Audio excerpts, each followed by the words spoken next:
After being banished from the heavenly realm for his violent and destructive behavior, Susanoo, the storm god, found himself cast down to the mortal world. No longer would he walk among the celestial deities. No longer would he see his sister Amaterasu's radiant face. His exile was complete. But this banishment, meant as punishment, would become the beginning of Susanoo's redemption.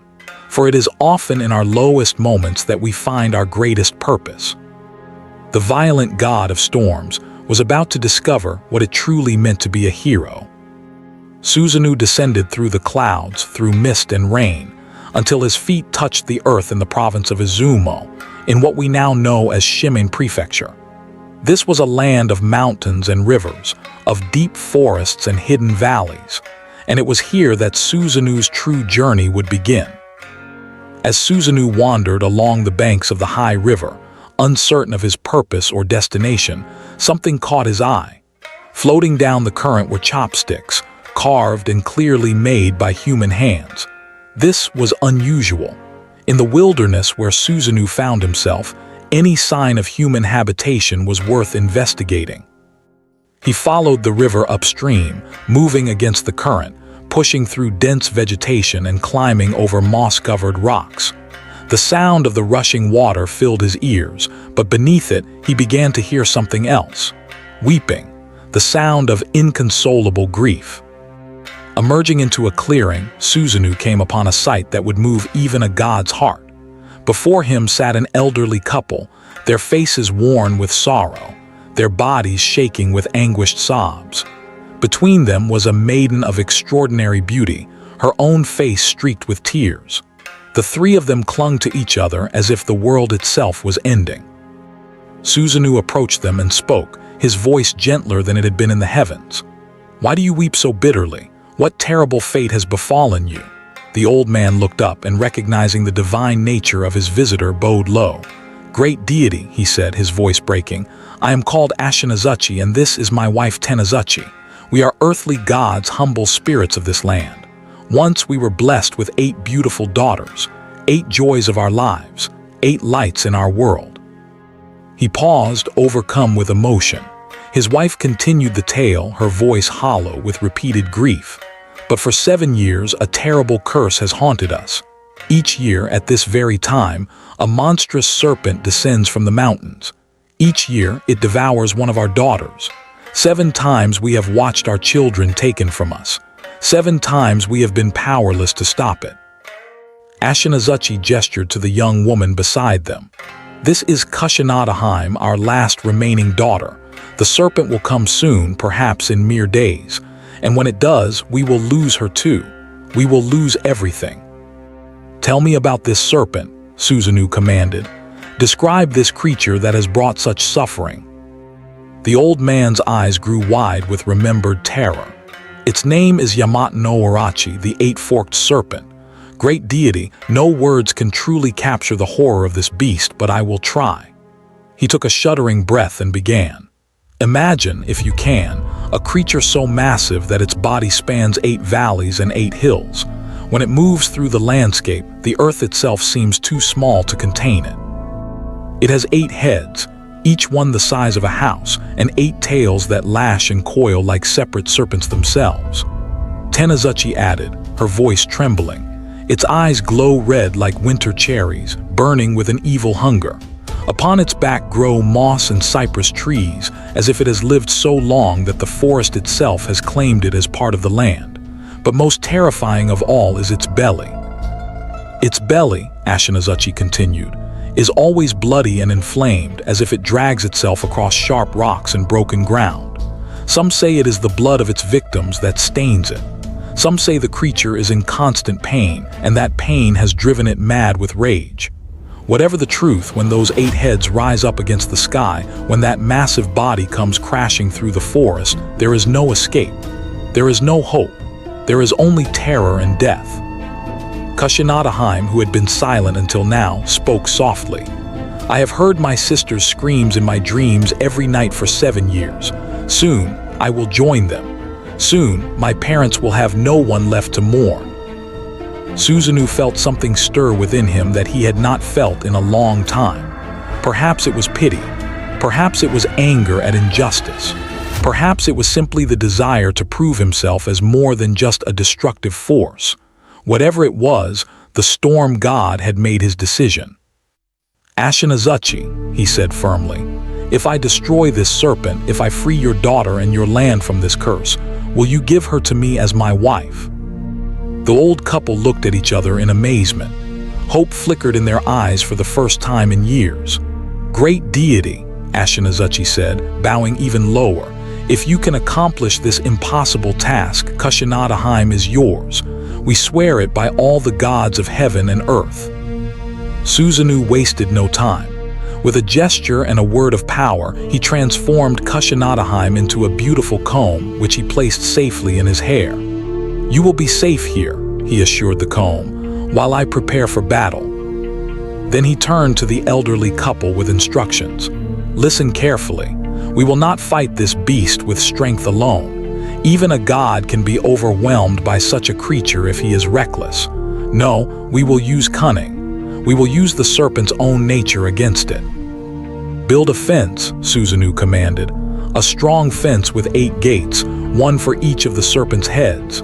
Behind each gate place a large platform, and on each platform place a vat, the largest you can construct." "A vat, my lord?" Ashinazuchi asked, puzzled. "Yes," Susanoo smiled grimly. "And in each vat you will brew wine, but not just any wine. This must be the strongest, most potent rice wine ever created. Brew it 8 times over, distill it until it could make even a god drunk. Fill those vats to the brim." Understanding began to dawn on the old couple's faces. "The serpent will drink it," Tenazuchi whispered. "The serpent will drink it," Susanoo confirmed. "And when it does, when all 8 heads are drunk and drowsy, that is when I will strike. Now go, we have little time. The creature could arrive at any moment." The elderly gods worked as they had never worked before. They built the fence strong and sturdy. They constructed the 8 gates and the 8 platforms. They gathered the finest rice and the purest water. They brewed and distilled, adding special ingredients known only to the gods of earth. Day and night they labored until finally the 8 vats sat full, the sake within them so strong that its fumes alone could make a mortal dizzy. The trap was set. Now they could only wait. The sky darkened. A chill wind began to blow, carrying with it the scent of decay and ancient malice. The birds fell silent. Even the insects ceased their songs. The forest itself seemed to hold its breath. Then they heard it. A sound like thunder rolling across the mountains. A sound like boulders crashing down a cliff. The ground began to tremble. Trees in the distance swayed and toppled. And then, through the forest, breaking through the ancient trees as if they were mere grass, came Yamata-no-Orochi. The reality of the beast was even worse than the description. Its 8 heads rose up, weaving back and forth like a nest of serpents. Each head was covered in scales that glinted like dark metal. Each mouth was filled with fangs the size of swords. Its 8 tails thrashed behind it, uprooting trees and gouging deep furrows in the earth. The cypress trees growing on its back swayed with each movement, and its bloodied belly left a trail of crimson-stained ground. But most terrible of all were its eyes. 16 eyes glowing red, filled with mindless hunger and ancient evil. This was not merely a beast. This was a force of nature, a walking catastrophe, a nightmare given flesh. The serpent's heads lifted high, sniffing the air, searching for the scent of its prey, searching for Kusanagi. But then something else caught its attention, a different scent, rich, sweet, intoxicating, the aroma of the strongest sake ever brewed. One head turned toward the fence, then another, then all 8. Like a river changing course, the massive serpent altered its path. It approached the fence, and each head found a gate. Behind each gate sat a vat of sake, and the scent was irresistible. The 8 heads thrust through the 8 gates simultaneously. 8 pairs of jaws opened wide, and the serpent began to drink. It drank deeply, greedily, each head consuming an entire vat of the potent brew. The sound of its drinking was like waterfalls, like rain on stone. It drank until the vats were empty, until every drop of sake had been consumed. And then slowly the great heads began to sway. The glowing eyes began to dim. The massive body, which moments before had seemed unstoppable, began to sink down. Lower and lower it settled, the heads drooping, the tails going still. Yamata-no-Orochi, the terror of Izumo, the devourer of maidens, lay in a drunken stupor, utterly helpless. This was the moment Susanoo had been waiting for. The storm god drew his sword, the blade gleaming with divine light. He approached the sleeping monster, each step careful and deliberate. Even in its drunken state, the serpent was dangerous. Even unconscious, its size and power were immense. But Susanoo felt no fear. He had faced the rage of Amaterasu. He had been cast out of heaven itself. What was one more monster? He raised his sword high and brought it down with all the force of the storm itself. The blade bit deep into the first head, and Yamata-no-Orochi's eyes snapped open in shock and pain. A terrible scream erupted from all 8 mouths, a sound that shook the mountains and sent birds fleeing for miles around. The serpent tried to rise, but the sake had done its work too well. Its movements were sluggish, uncoordinated. Before it could mount a defense, Susanoo struck again, and again, and again. The battle was fierce but brief. Susanoo moved like the storm he commanded, his blade flashing faster than lightning. He cut through scales and flesh, through muscle and bone. Black blood sprayed into the air, splattering the ground, the trees, everything around them.